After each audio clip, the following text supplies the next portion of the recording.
Esse é o vídeo de suporte 2 de 3, referente à aula 2, Reações de Eliminação E1, E2, parte 2, da disciplina GQI 109, Química Orgânica 2, da Universidade Federal de Lavras.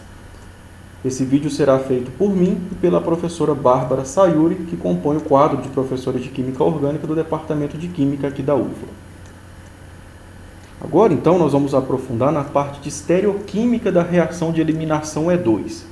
A gente vai descobrir que essa reação é uma reação que a gente chama de estereoespecífica, ela tem estereoespecificidade. Uma reação ser estereoespecífica quer dizer que a estereoquímica do reagente define a estereoquímica do produto. Então, devagar, nós vamos entendendo o que essa palavra quer dizer, o que ela significa aqui no contexto do que nós estamos estudando. Já existe um monte de evidência experimental no laboratório que prova que a reação de eliminação E2 acontece dessa maneira que você está vendo aqui. Ó. Como assim dessa maneira que você está vendo? Isso quer dizer que a base, quando ela vai promover uma reação de eliminação E2, ela se alinha ao átomo de hidrogênio para se conectar a ele. Só que esse átomo de hidrogênio, para poder promover a reação de eliminação, ele tem que estar espacialmente disposto em relação ao grupo abandonador com um ângulo de edro de 180 graus. Nesse arranjo espacial que você está vendo aqui, obrigatoriamente. Essa ligação tem que estar apontada para cima, essa ligação carbono-carbono tem que estar no mesmo plano aqui em linha reta, e essa ligação com o grupo abandonador aqui apontado para baixo. Vamos olhar através da projeção de Newman. Isso quer dizer que o átomo de hidrogênio no carbono de trás tem que estar apontado para cima. Já no carbono da frente, o grupo abandonador tem que estar apontado para baixo. Então, o ângulo de edro entre o grupo abandonador, que está no carbono da frente, e o hidrogênio que está no carbono de trás, é de 180 graus. Esse ângulo é um ângulo necessário para que a reação de eliminação E2 ocorra. Se esse ângulo não existir, a reação de eliminação E2 não se processa, ou ela se processa por um outro caminho, como, por exemplo, uma reação de eliminação E1. E isso daqui já foi comprovado em laboratório, já existem experimentos que mostram que isso daqui é real. Agora, por que isso daqui é real? Por que as reações de eliminação E2 têm que acontecer nesse momento? O que está acontecendo? Então, vamos olhar o que a gente já viu até agora. Uma reação de eliminação ocorre quando a base remove então, o hidrogênio do carbono beta. Esse par de elétrons se movimenta na direção do carbono alfa para formar uma dupla, ao mesmo tempo que o grupo abandonador se desconecta. Tudo isso tem que acontecer alinhado, no mesmo plano do espaço. O hidrogênio aqui apontado para cima, o grupo abandonador apontado para baixo, num ângulo de 180 graus. Uma vez que a reação termina, então a base forma o seu ácido conjugado com o hidrogênio que estava no carbono beta em relação ao grupo abandonador.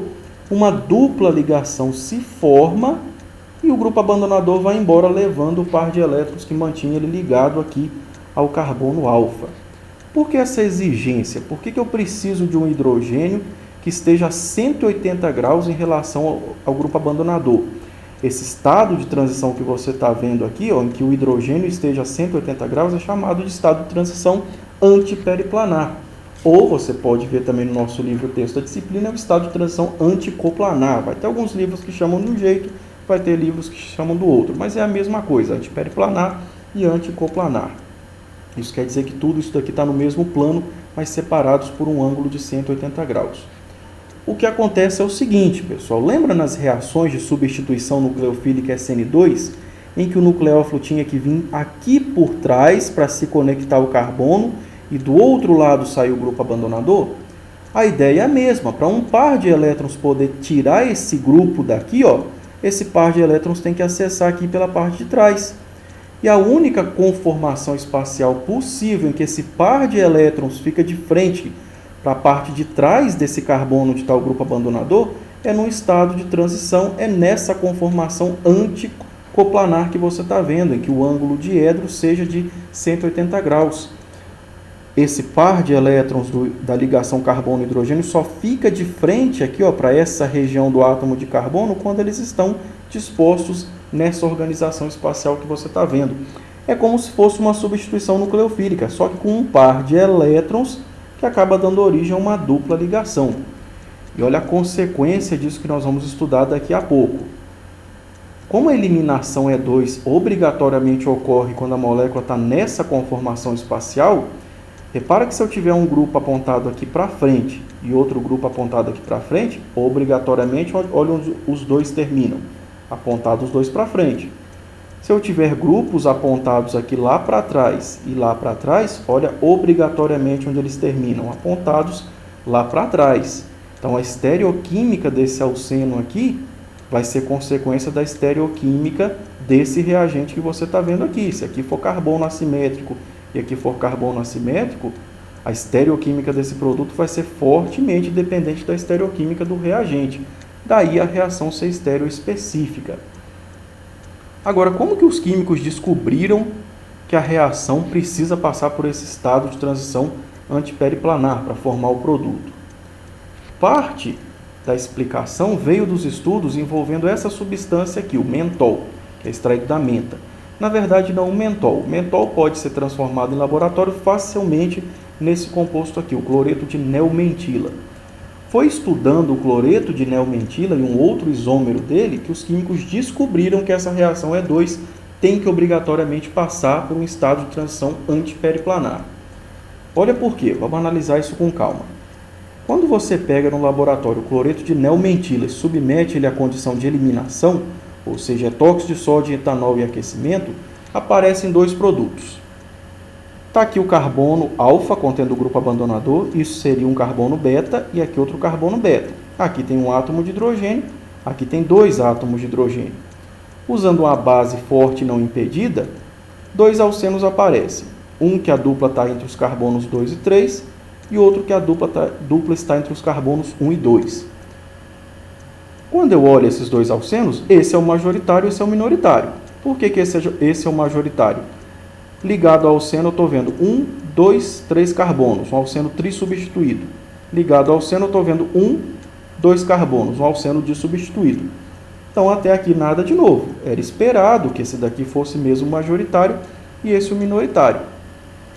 Mas olha o que acontece quando você usa, não o cloreto de neomentila, você usa um outro composto chamado cloreto de mentila, onde agora a configuração do carbono 2 é outra. O átomo de cloro está apontado para frente. Quando o átomo de cloro está apontado para frente e você usa agora esse isômero para fazer a mesma reação, só aparece um produto. Esse é o produto único, não tem nem traço desse produto aqui, ó. E o mais estranho ainda, é um produto onde aparece o alceno menos substituído. Não aparece o alceno mais substituído. Não aparece nada do alceno formado entre os carbonos 1 e 2. Por que isso acontece? Como que eu explico que aqui está seguindo o que nós estudamos até agora e aqui embaixo não está seguindo o que nós estudamos até agora? Nós vamos ter que olhar essa molécula aqui do jeito que ela verdadeiramente está no espaço. Vamos pegar então o cloreto de neomentila, que é aquela primeira reação que a gente viu no slide anterior, ela produz o alceno minoritário e o majoritário, seguindo o que a gente viu até então. Para olhar como essa molécula está no espaço, eu vou ter que colocar ela na conformação cadeira, aquilo que a gente aprendeu em Química Orgânica 1. Para analisar como é a conformação cadeira desse ciclo que você está vendo aqui, ó, desse ciclo hexano contendo substituintes, vamos desenhar então uma conformação cadeira. Ó, esse carbono aqui eu vou identificar como esse carbono 1, esse carbono aqui é o carbono 2, esse carbono aqui é o carbono 3, esse é o carbono 4. Desenhei uma conformação cadeira possível para esse sistema ciclohexano que você está vendo aqui. Agora nós vamos colocar somente nesses carbonos de 1 a 4 a ligação axial e a ligação equatorial. Então, colocando aqui axial, equatorial, axial, equatorial, axial, equatorial, axial, equatorial. E agora nós vamos colocar os substituintes em cada uma dessas ligações axiais e equatoriais. Esse carbono aqui e esse carbono aqui, ó, são esses dois.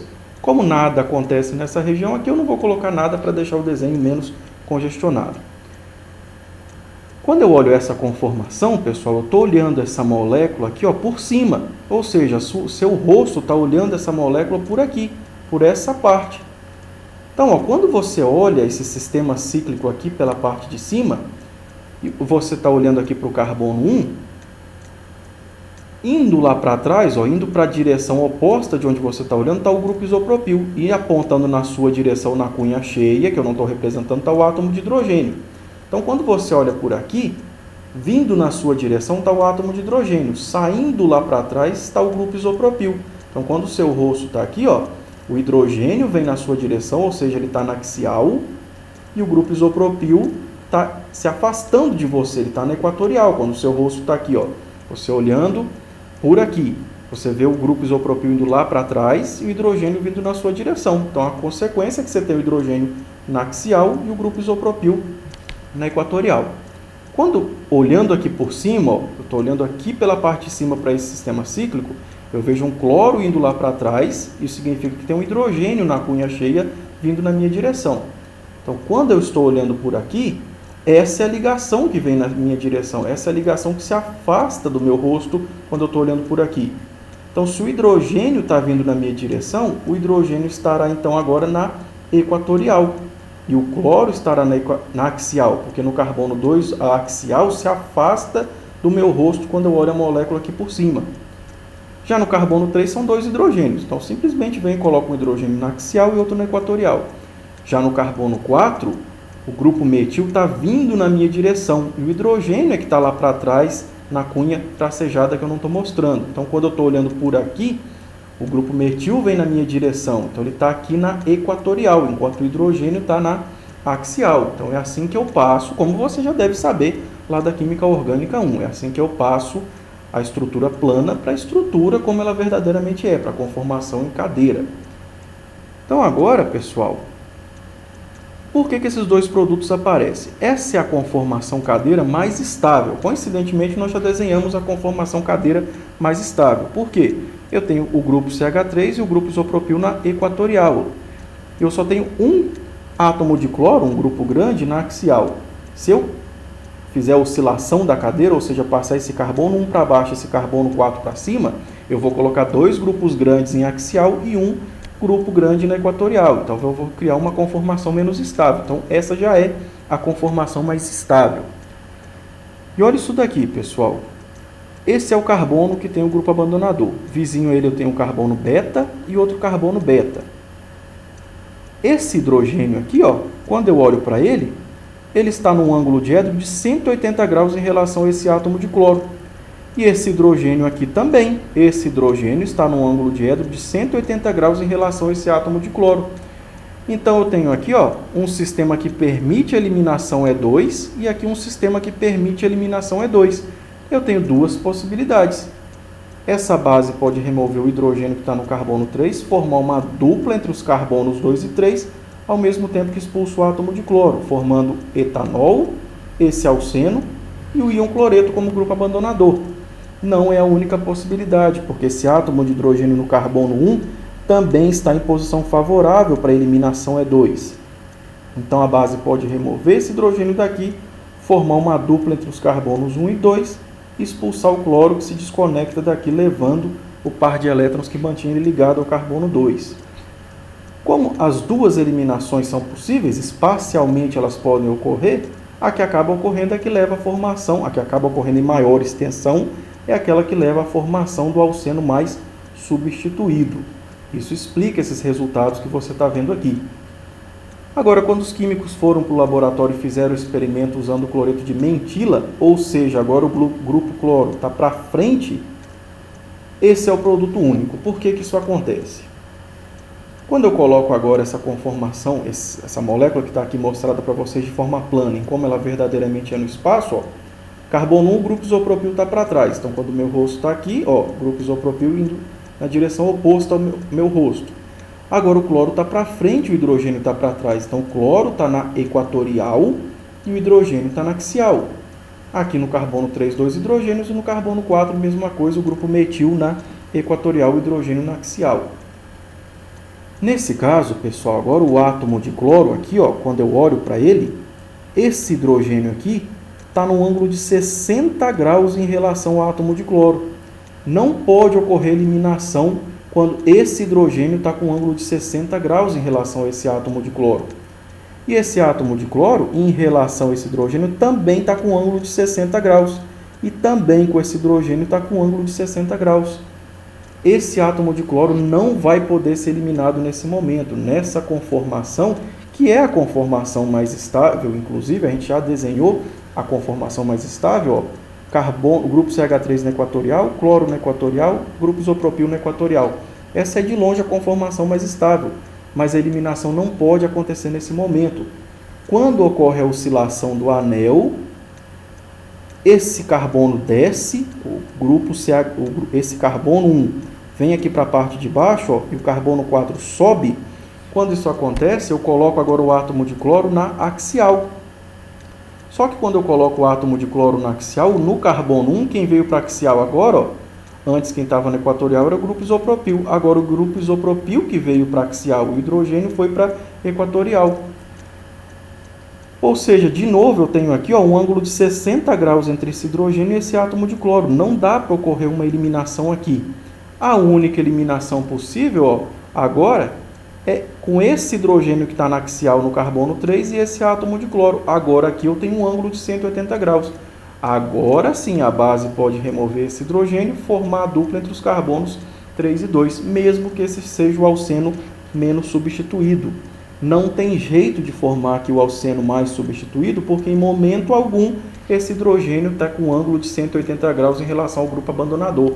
Foi a partir desse tipo de experimento que os químicos começaram a desconfiar. Opa, para uma eliminação E2 acontecer, obrigatoriamente o átomo de hidrogênio tem que estar a 180 graus em relação ao grupo abandonador. Você vai ver os modelos moleculares disso daqui, todos esses ângulos que nós estamos discutindo, com os modelos com a professora Bárbara daqui a pouco. Olá pessoal, tudo bem? Então agora nós vamos discutir tudo o que o professor Sérgio já nos disse, só que agora utilizando esses modelos moleculares. E que molécula que é essa? Essa molécula é exatamente o cloreto de neomentila que vocês viram alguns minutos atrás. Vamos apenas conferir? Vejam só, o ciclo hexano, como normalmente estamos acostumados a desenhar, nós temos o nosso carbono número 1 para cima, o carbono número 2 para baixo, o carbono número 3 para cima e o carbono número 4 para baixo.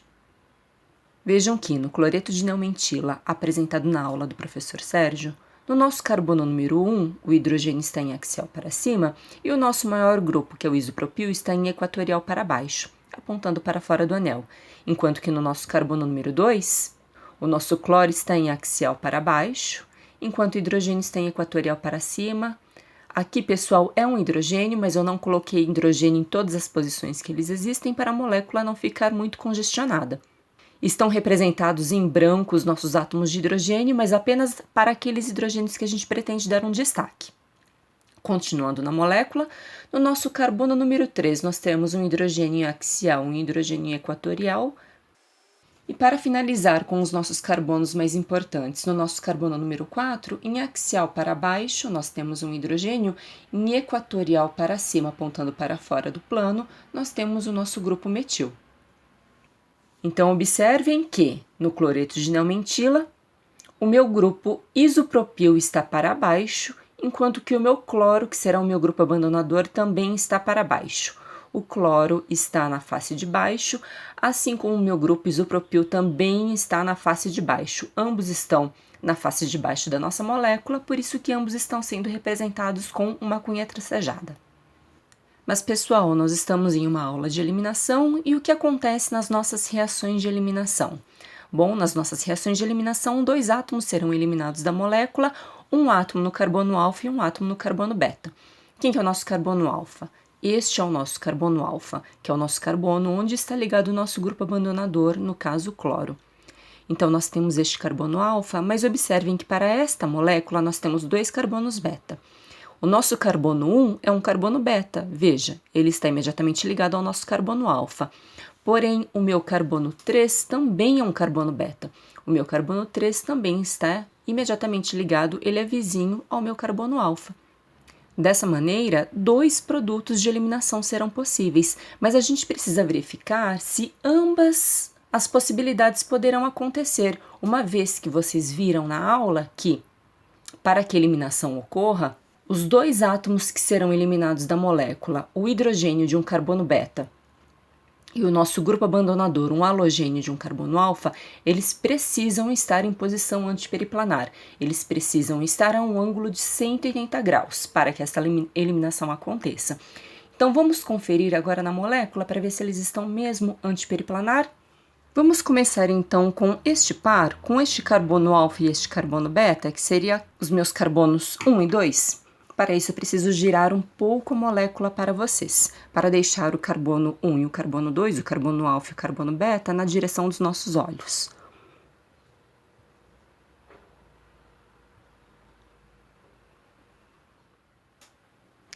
Vejam então, pessoal, o que acontece.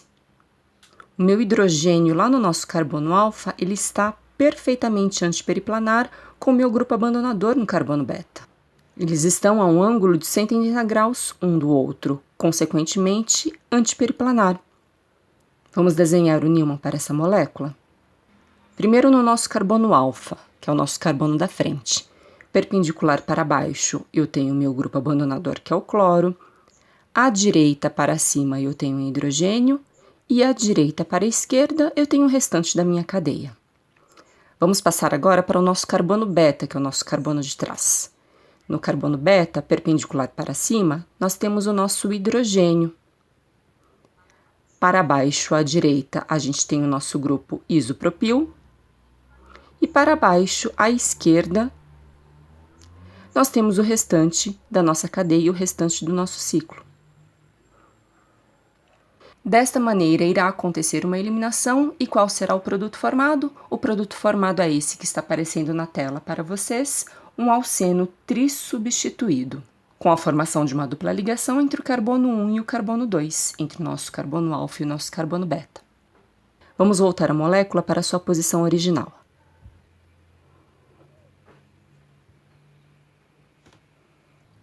Bom, pessoal, este não é, como nós já conversamos, né? Este não é o único carbono beta da nossa molécula. Aqui nós temos um segundo carbono beta, consequentemente uma segunda possibilidade para uma reação de eliminação.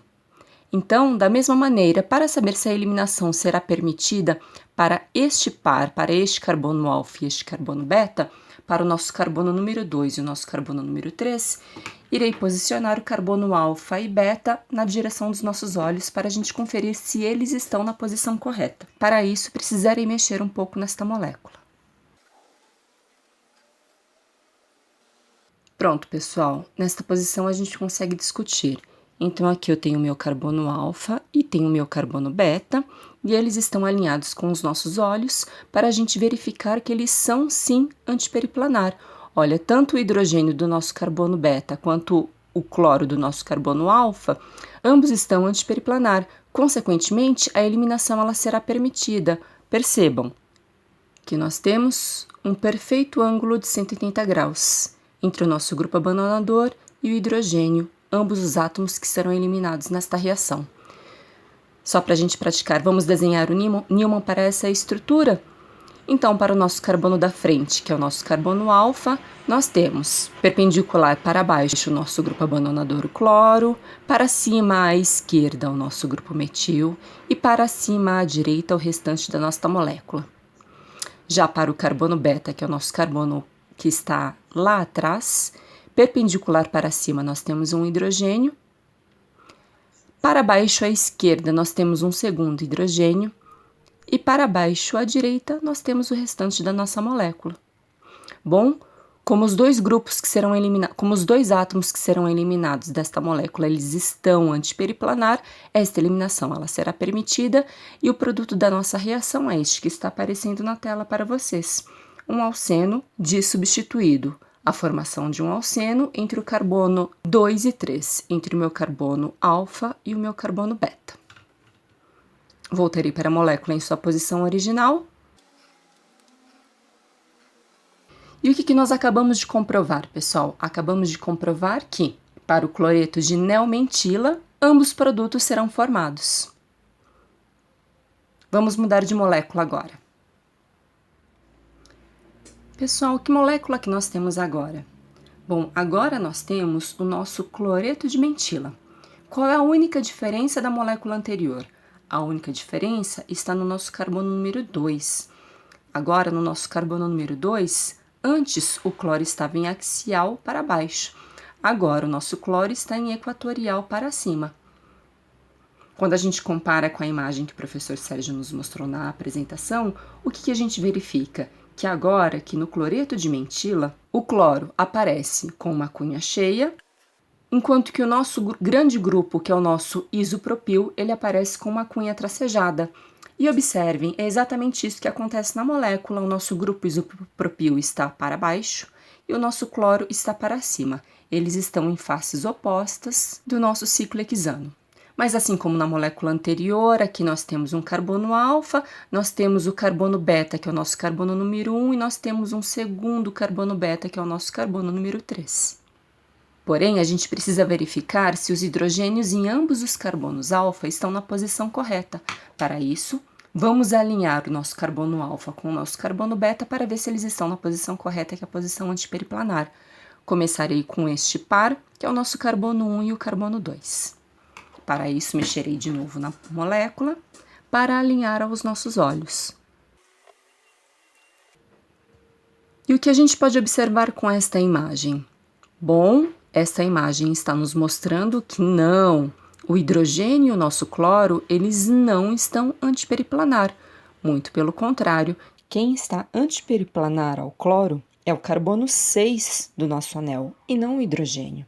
Nesse momento, eu terei uma eliminação? Não, eu não terei eliminação. E vamos conferir agora, pessoal, para o outro carbono beta, para este par agora, para o carbono alfa e o carbono beta esse, número 3. Para isso, mexerei na molécula para alinharmos o carbono alfa e o carbono beta e deixá-los na direção dos nossos olhos. Eu acho que assim a gente já consegue ver. E existe algum hidrogênio na posição antiperiplanar com o nosso grupo abandonador, que é o halogênio, que é este nosso átomo em verde? Não, não existe nenhum hidrogênio antiperiplanar a ele. Quem que está antiperiplanar a ele? Quem está antiperiplanar a ele é o nosso carbono número 5. Consequentemente, vai ter alguma eliminação neste momento? Não, nós não teremos uma eliminação, uma vez que nós não temos nenhum hidrogênio antiperiplanar ao nosso grupo abandonador. Voltarei a molécula para sua posição inicial. O que a gente conclui, pessoal? A gente conclui que, neste momento, nenhuma eliminação vai acontecer, porque a gente não tem condições que satisfaçam as reações de eliminação. Porém, o que vocês também aprenderam lá na GQI 106? Vocês aprenderam que a cadeira ela pode inverter. Então, é isso que nós vamos fazer. Nós vamos inverter esta cadeira. Este carbono número 1 que está para cima, nós vamos mandá-lo para baixo. E este carbono número 4, que está para baixo, nós vamos mandá-lo para cima. Para fazer a inversão de cadeira, foi necessário suspender um pouco esta molécula, mas a molécula continua sendo a mesma.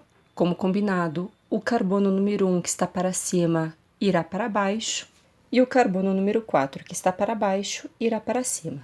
Vamos inverter esta cadeira.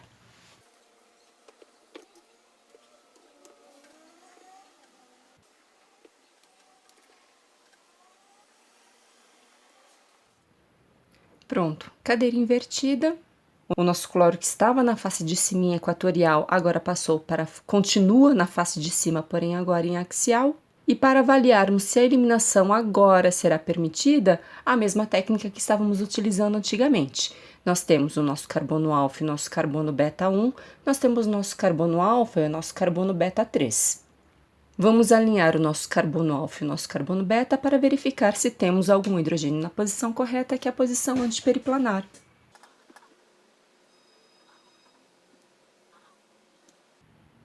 E quando fazemos isso, o que a gente observa? Nós temos algum hidrogênio antiperiplanar à saída do nosso grupo abandonador? Aqui está o nosso cloro e aqui está o nosso hidrogênio.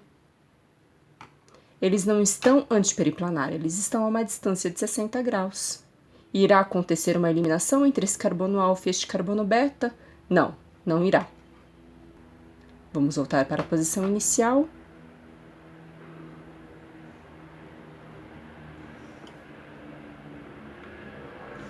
E só para encerrar, vamos analisar agora este carbono alfa e este carbono beta, afinal, esta também é uma possibilidade.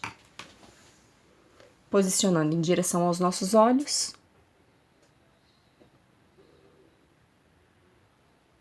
Ótimo! Nós podemos agora verificar que nós temos sim um hidrogênio na posição antiperiplanar à saída do nosso grupo abandonador.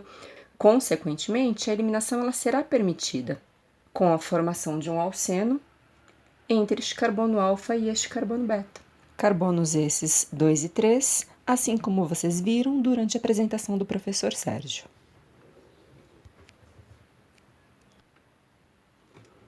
Então, só para concluir, é por isso que com esta molécula, o cloreto de mentila, eu teria apenas um único produto, porque para o carbono 1, que é um carbono beta, o hidrogênio ele não está na posição correta, ele não está a 180 graus da saída do nosso grupo abandonador, que é o cloro. Para o cloreto de mentila, apenas este carbono beta, que é o meu carbono número 3, apresenta um hidrogênio em posição correta, antiperiplanar, ao nosso grupo abandonador, sendo permitida então apenas a formação de um alceno entre este carbono beta e este carbono alfa, levando assim a um único produto de eliminação. Agora, o professor Sérgio voltará para mostrar outro exemplo para nós. Outro detalhe é que isso influencia muito na estereoquímica do produto que vai aparecer. Olha, por exemplo, esse haleto de alquilo aqui, ó, que tem a estereoquímica bem definida. Nós temos aqui o 3R, 4S, 3 bromo, 3,4 dimetil hexano. Então, ó, quando você submete esse composto a condições de eliminação, aparece somente esse alceno aqui, um alceno cis, em que os dois grupos metil estão para o mesmo lado e os dois grupos etil estão para o mesmo lado. Para simplificar, você pode desenhar assim, ó, Me de grupo metil, etil, etil. Os dois etil para o mesmo lado e os dois metil para o mesmo lado. Esse alceno aqui é esse alceno aqui, ó. Estão vendo? Os dois grupos metil vindo na nossa direção aqui para frente e os dois grupos etil indo lá para trás. Esse é o único alceno que aparece nessa reação. Ele aparece com 100% de rendimento. Agora, por que isso acontece?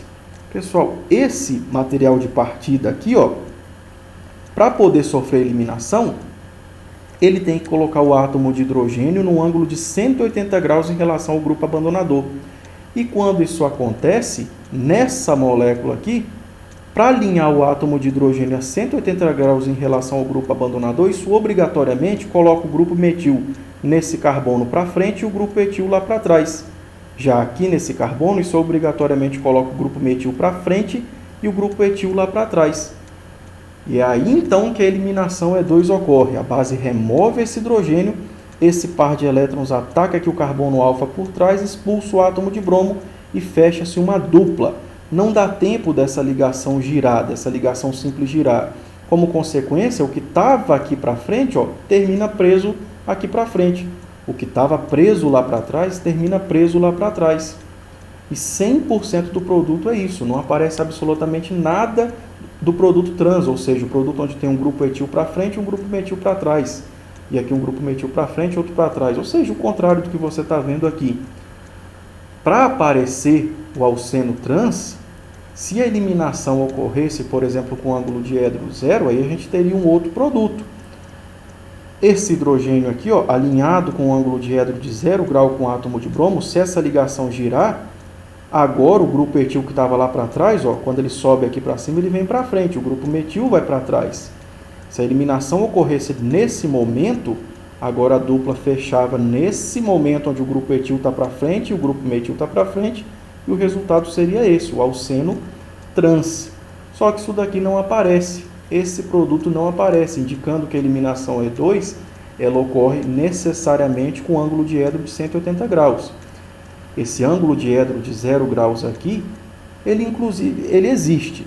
Ele tem moléculas rígidas, moléculas que não permitem a rotação de molécula, onde a eliminação não tem outra possibilidade, ela até pode acontecer assim, mas são casos muito raros e que a gente não vai entrar nesses detalhes. Para todos os efeitos aqui na disciplina de Química Orgânica 2, a eliminação E2 obrigatoriamente ocorre quando o ângulo de hidro entre o hidrogênio do carbono beta e e o grupo abandonador estão com 180 graus de diferença entre si.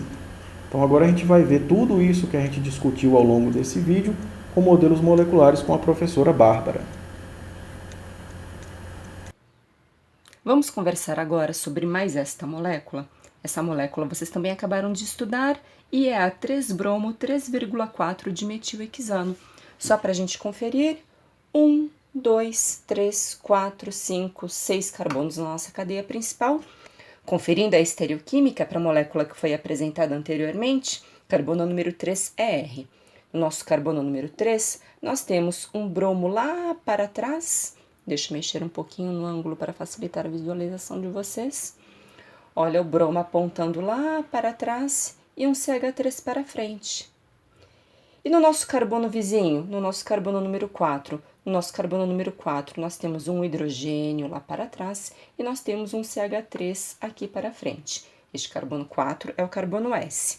Então, confere e está igual à molécula que foi apresentada na aula. Bom, pessoal, então vamos falar de eliminação. E na eliminação, um grupo abandonador é eliminado do nosso carbono alfa e um hidrogênio do nosso carbono beta. O nosso carbono alfa é o carbono que está ligado ao nosso grupo abandonador e vizinho a ele, nós temos o nosso carbono beta. E este carbono beta tem um hidrogênio ligado a ele. Sabemos que nós teremos uma eliminação com a formação de um alceno entre o carbono alfa e o carbono beta, mas qual será que vai ser a estereoquímica do nosso produto? Uma vez que tanto o nosso carbono alfa quanto o nosso carbono beta tem uma estereoquímica específica. Para isso, assim como no exemplo anterior, eu vou posicionar o nosso carbono alfa e o nosso carbono beta na direção dos nossos olhos. Bom, aqui nós temos o nosso carbono alfa, que é o carbono que está ligado ao nosso bromo, e vizinho a ele, aqui atrás nós temos o nosso carbono beta, com um hidrogênio ligado a este carbono beta. Neste momento, nós teremos alguma eliminação? Não, neste momento nós não teremos uma eliminação. Por quê? Porque o hidrogênio ele não está antiperiplanar ao nosso grupo abandonador. Quem que está antiperiplanar ao nosso grupo abandonador? Antiperiplanar ao nosso grupo abandonador está aqui, olha, o nosso CH3. A um ângulo de 180 graus do nosso grupo abandonador. Onde está o nosso hidrogênio? O nosso hidrogênio ele está aqui. Terei uma eliminação? Não, não terei, não adianta insistir. Só que agora, pessoal, ele não é mais um ciclo, como no exemplo anterior. O que nós temos agora? Agora nós temos uma ligação sigma entre o nosso carbono alfa e o nosso carbono beta. E o que a gente sabe das ligações sigmas? A gente sabe que nas ligações sigmas a gente tem um giro livre, uma rotação livre. E sendo uma ligação sigma, ela tem um giro livre e nós podemos posicionar o hidrogênio na posição antiperiplanar ao bromo. E é isso que eu farei. Precisarei segurar o bromo para ele não sair desta posição e o hidrogênio será colocado na posição antiperiplanar a 180 graus ao nosso grupo abandonador. Observem que agora sim, agora o nosso bromo ele está antiperiplanar ao nosso hidrogênio. Olha, o ângulo de 180 graus entre o átomo de hidrogênio no carbono beta e o nosso bromo no nosso carbono alfa. Então, neste momento, uma base pode sequestrar este próton. Quebrando esta ligação sigma, os elétrons dessa ligação sigma formarão uma ligação dupla entre o carbono alfa e o carbono beta com a saída do nosso grupo abandonador. Observem que, quando a eliminação acontecer, como que está a posição dos nossos grupos substituintes? No nosso carbono alfa, nós temos o nosso grupo metil à esquerda e a gente tem o nosso grupo metil à direita. No nosso carbono beta, nós temos o nosso grupo metil à esquerda e o nosso grupo etil à direita. O nosso grupo de maior prioridade no carbono alfa está na mesma face que o grupo de maior prioridade no nosso carbono beta. Aqui nós temos o nosso grupo de maior prioridade e aqui nós temos o nosso grupo de maior prioridade. Isso é favorável para a molécula? Não. Ter esses dois grupos de maior prioridade do mesmo lado, próximos uns dos outros, não é estável para a molécula, mas essa é a única posição onde acontece uma eliminação. Para a eliminação acontecer, obrigatoriamente, o nosso grupo abandonador precisa estar antiperiplanar ao hidrogênio. E esta é a única posição onde eles ficam nesta posição antiperiplanar a um ângulo de 180 graus.